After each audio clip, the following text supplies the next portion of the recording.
Long gap తర్వాత megastar Chiranjeevi నటిస్తున్న ఖైదీ number 150 సంక్రాంతికి విడుదల అవుతున్న ఈ సినిమాపై టాలీవుడ్తో పాటు ప్రేక్షకుల్లోనూ భారీ అంచనాలే ఉన్నాయి. ఇప్పటికే విడుదలైన టీజర్ను కేవలం 3 గంటల్లోనే మిలియన్ మంది చూశారంటే చిరు రాక కోసం అభిమానులు ఎంతగా ఎదురు చూస్తున్నారో అర్థమైపోతుంది. దీంతో చిత్ర యూనిట్ సంబరాలు చేసుకుంది, కానీ ఆ ఆనందాన్ని క్షణాల్లో ఆవిరి చేస్తుంది ఒక పాట. ఖైదీ నెంబర్ 150 పాటలన్నీ డైరెక్ట్గా మార్కెట్లోకి రిలీజ్ చేయనుండడంతో ఫ్యాన్స్ కోసమని విడుదల చేసిన కుమ్ముడు సాంగ్ అట్టర్ ఫ్లాప్ అయింది. పాటలో ఏమాత్రం పసలేకపోవడంతో పాటు రొటీన్ ట్యూన్స్ లిరిక్స్తో చిరు అభిమానులు నిరాశ చెందారు.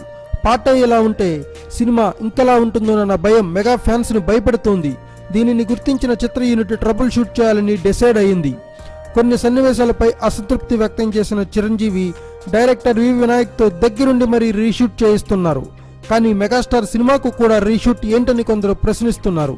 అయితే పరీక్షల్లో మంచి మార్కుల కోసం బెటర్మెంట్ రాసినట్లే సినిమా సక్సెస్ కోసం రీషూట్ చేయడంలో తప్పేంటి అని మరికొందరు సమర్థిస్తున్నారు. Thanks for watching. Please subscribe our channel.